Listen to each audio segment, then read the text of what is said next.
Hey, movers and shakers, welcome to another exciting episode of the Seven Figure Moving Academy. Today I'm talking to one of the Seven Figure Moving Academy students, Aaron, who's just getting his moving business started and running. And he is looking to find out what are the best advertising and marketing avenues that he could use to bring in the best leads for his moving business. And I know a lot of you are struggling with that same question. And it's a great question because, quite honestly, it's important to bring in those first moving jobs. So, we're going to be going over that with Aaron today. And I thought that you should come along and see what we are going to be talking about. And all it's going to cost you is one simple like and one simple smash of the subscribe button and leaving a comment below and telling all your friends about us for the algorithm, right? All right, guys, so let's get right into the video. All right, so how can I help you, my friend? All right. First of all, my name is Aaron Hughes. I'm the owner of Aaron Packing and Moving. I just started this business, I believe, in January officially. As far as getting all my LLC and all that done. Okay, good. So I'm here now because I've been searching the web to find me like a mentor, coach in the whole industry itself. I do have people that I came up with in the business, but as far as them being a big help to me, I was only there to help myself, right? So now I'm here. I found you on YouTube. I've been watching you for a while now. I've been going back and forth, trying giving you a trial and all that, but I'm here today to basically get just for me to run my script to you, just see what do you see that I might need help with. I do have a couple things that I know for sure I need help with. As far as advertisements, like what is the best solution of advertising? I hear you talk about you can go here, you can go there advertising, but what is my niche for my company itself as far as where I'm at, So basically, I'm here to discuss how will be the best advertisement platform for me. I am a beginning moving company, so just anything that'll help me really get those customers. You know what I mean? Mm-hmm. So that's really why I'm here today. All right, excellent. What city are you located in? I'm in Chicago. Chicago, Chi-Town. Yeah, right in the city. I'm literally like 15 minutes from the city. I can see it from the main street.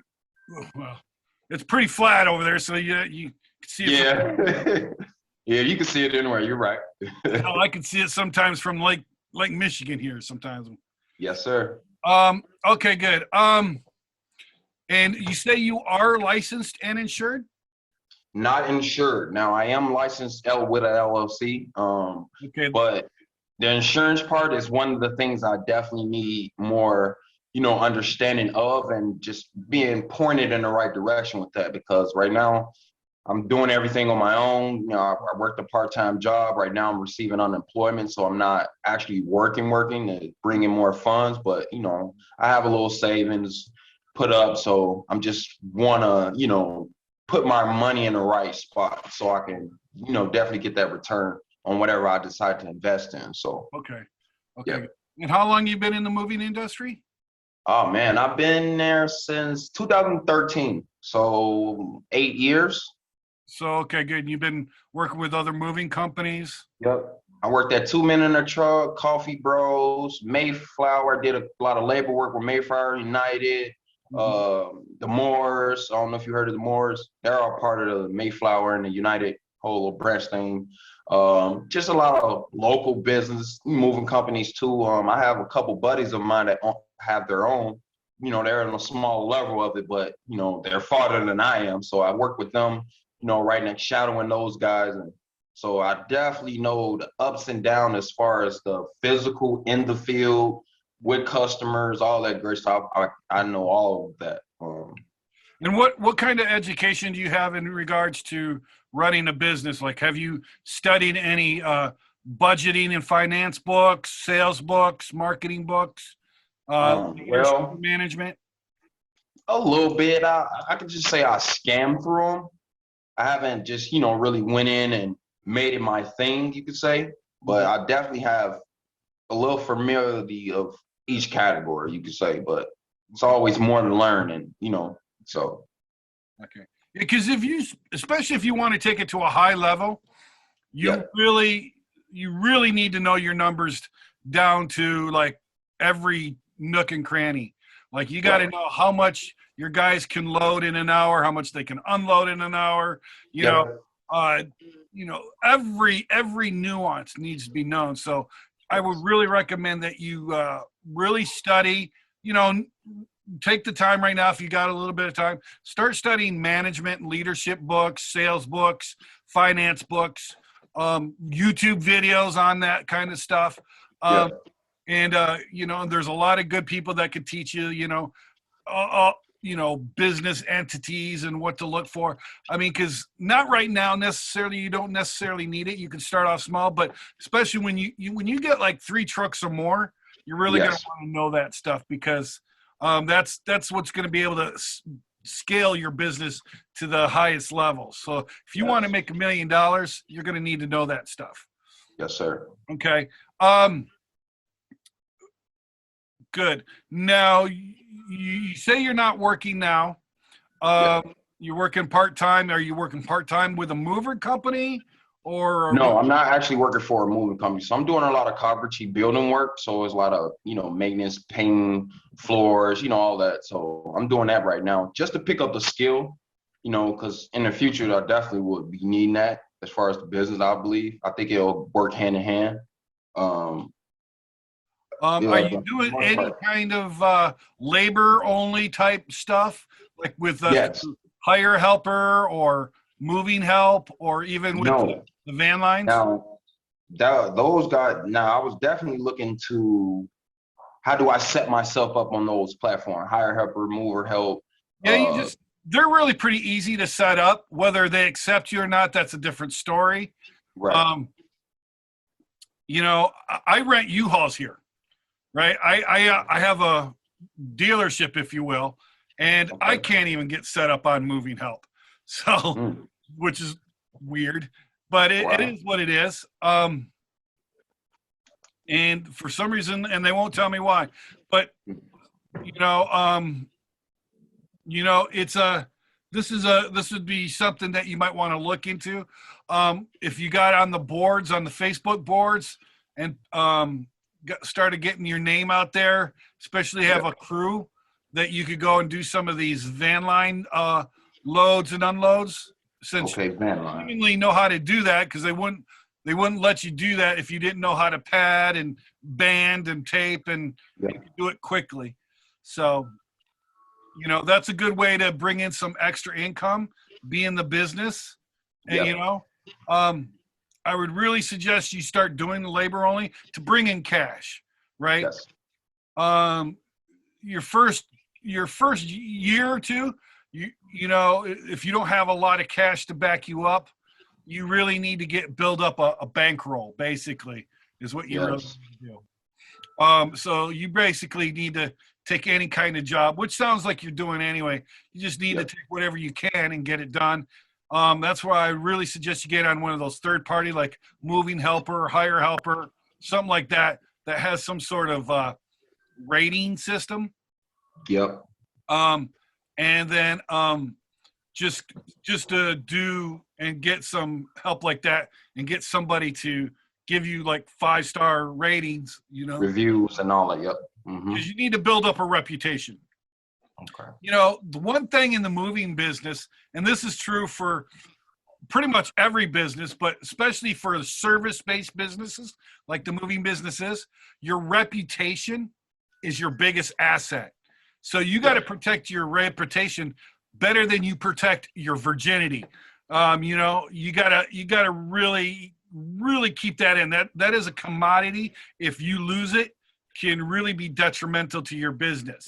Yes. So building that reputation up and maintaining it is something you really need to do. Now, don't get so over when trying to build up a reputation. You don't want to give away the farm if you screw up. At the same time, if you do get a bad review, it's not the end of the world. In fact, that can be very helpful to actually have a bad review or two.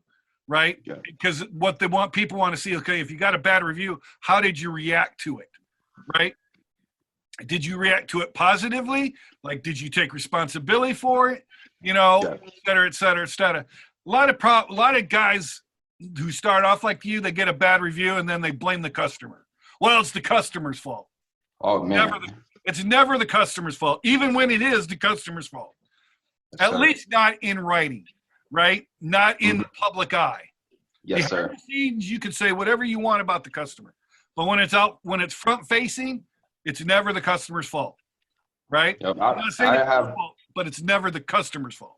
Yes, Get I it? have been in a bunch of those situations where I worked at 2 Men in a Truck for about 3-4 years. Mm-hmm. And we had this thing called flip the customer. Mm-hmm. So, 2 Men in a Truck, they bring in a lot of customers. So they have their issues. Right. But some way, somehow, they always seem to still have that move, and it still goes on no matter how pissed off the customer is, right? And we used to have a crew of guys, me included, that they used to depend on to go out and do those moves to make sure that customer doesn't give out a bad review. It's bad enough that we're late, or, you know what I'm saying, something didn't go through on their end or our end, and they're upset.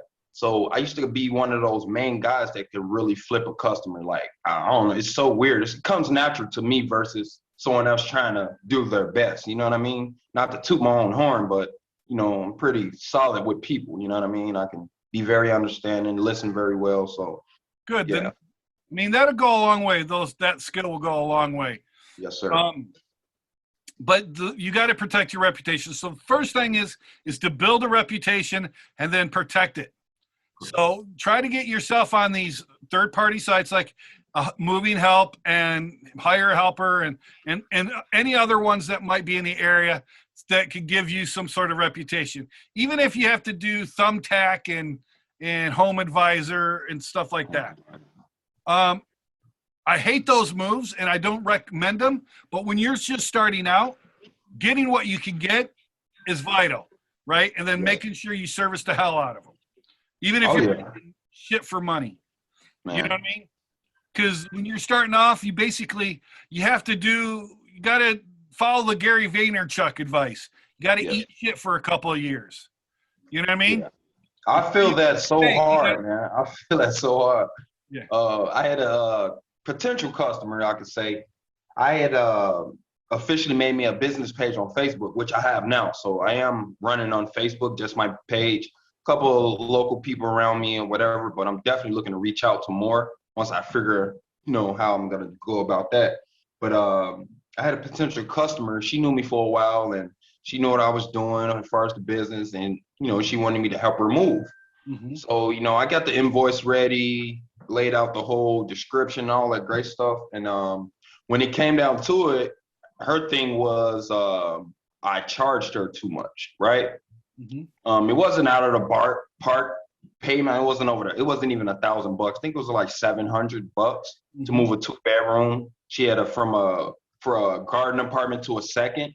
Mm-hmm. So I calculated all the, the stairs and all that great stuff into it. Nothing too major, but at that moment, she was like, oh man, that's too much, right? So I go back, I sent her another invoice, you know what I'm saying, and lowered the price a little bit, and it was still too much for her. So how do I, be more reasonable on my prices though? I understand the whole breakdown of a standard labor move, a 2-bedroom, maybe a 3-bedroom, small family home. I understand the breakdown of how would I charge my customers, but in the same sense, it's like everyone always seems to want that lower price.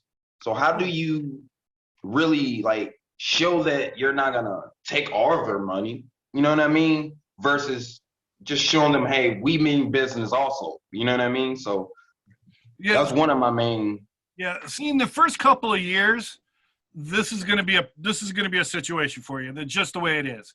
One, because you have no reputation, right? You don't have trucks. You don't have this. You don't have that. So you've got to build up your reputation. That's why I said the first year or two, you're going to have to eat shit. You're going to just have to do the jobs that you can get at whatever price you can get them at, right? Yes. Now, I'm a big believer of never discounting your services and charging what you're worth, right? I'm a Yes. big proponent of that. But at the same time, if you don't have any standing in the community, you don't have any social proof that you're as good as you say you are, then you're not as good as you say you are until you prove Yeah. Your word don't mean crap. it doesn't mean crap. So that's why you know, for your first year or two, you're probably going to be doing a lot of cheap ass moves. You know, Yes. some that are just going to keep you enough fed in your roof and your rent paid kind of moves, Yes. right? You're not really going to make any kind of profit. You're just going to make enough to subsist to just build that reputation. Yes. Right? I understand. Now now that we've got that established, you've got to get that established. You got a Facebook page. Good. You could start promoting that and going to Facebook groups, going to each neighborhood usually has a Facebook group. Right? I never knew that. Oh yeah. So I don't know what part of Chicago but let's say you're near the airport, near O'Hare. Okay. Let's say you're up there. What are some of the neighborhoods up there? What some of the? Oh man, by the airport, I don't label them by the actual neighborhood because I'm not too familiar with it. But I just call it O'Hare. You can just say, Well, hypothetically, whatever those neighborhoods, you can go on Google Maps and find the little neighborhood names, right? Gotcha. And then basically what you want to do is you want to join all of those little neighborhood Facebook groups, right? Yep. Then offer your services. You know, even if you're going to move a couch for somebody from a four-story walk-up, hey, I'll help you move your couch. Yes. $150, I'll move your couch down to the, or whatever. I'll take your couch away, right? Just get any kind of job you can to make a little bit of cash and to get that reputation, right? Yes. And then once you do the job, have them right then and there, if they like what you did, have them right then and there from their cell phone, not their laptop, not their desktop, from their phone, right? Okay. And leave a review. So have them go to, if they're a Facebook guy, have them go to Facebook. If they're a Yelp person, have them go to Yelp, right? If they're a Google person, have them go to Google. And if you can do it real, have them go to all three and leave a review, right? And then say, hey, look, did we do a good job? Yeah, great. Can you get on your phone right now and leave us a review? I would certainly appreciate it. It'd help me get more jobs. And if you do it, I'll knock $20 off. I'll give you $20 back. Yes. You see what I'm saying? Yeah. Technically, you're not supposed to do that, but who knows? I understand. Yeah. You got to do. You know what I mean? Yes. You want to build up a 5-star rating. You want to have like about 50 ratings, right, before you really start promoting big time. Because that way, if you got 55-star ratings or 4 to 5-star ratings, you know what I'm saying? If someone does leave you one bad rating, it's not gonna. It's gonna be overlooked. Yes. Yeah, you know what I mean. And it's not a big deal. It'll knock your rating down to 4.4. You know what I mean? Woo, yeah. Big deal. And you just do more jobs. For every one bad rating, you need 5 to 10 good ones. So just to be prepared for that. Gotcha. But that's what you need to do. You need to start off making whatever you can do and build up your reputation. So I would get on Thumbtack. I would get on Home Advisor. I would get on eMove. I would get on Hire Helper. I would hit up all the local Facebook community groups. You know what I mean? Mm-hmm. Now, I got. Now that you did that, that's great. And then on the Facebook community groups, just say, "Hi, I'm Aaron. I own blah blah moving. I've been in the moving business for 8 years, and I've done it all. I've seen it all, done it all, and I can help you. I'm just starting off with my new business, so I'm willing to make deals to get your move done now, fast, quick, efficiently, with no stress to you whatsoever. Hit me up. We'll work out a deal." That kind of thing. Just real simple. Be just lay it out straight. Don't lie to your customers, and you'll get customers. You will, right? Yes. I would not worry about Craigslist. Craigslist is a shitty ass place to do it. You're going to get a lot of problem childs off of Craigslist. I heard about it. If you want to do Craigslist, you can definitely do Craigslist. You will get jobs, but just know that most of the people on Craigslist are going to be problem children. I totally understand. I had a couple people call me off of Craigslist, and as small as the job was, they still was complaining about the money or just trying to, really get over. I'm like, I don't really have the patience for those type of people, because I'm pretty reasonable. I'm not here to like take money from you. I'm here to give you a great experience at the end of the day. So. Well, the good thing about it is, more that you've been in the business, more that you've sold these businesses and you've dealt with customers, you could tell when you call somebody on the phone if they're going to be a problem for you or not. You'll be able to develop that spidey sense and say, you know what? I'm booked up that week, but I haven't told you when I will need it to move. Yeah, I'm booked up. You know what I mean? Mm-hmm. And just send them on their way. And you'll just be able to know. And will you be wrong? Sure, but who cares? I would rather be wrong and have a great move than, have one great move than be wrong and have 10 bad moves. And that's me personally. You can do whatever you want, but you'll develop that spidey sense and learn those red flags. And when those red flags, 1 or 2 red flags, you still might want to do it. But when there's multiple red flags, it's like ixnay on the move A. You know what I mean? Gotcha. Anyway, so just do that.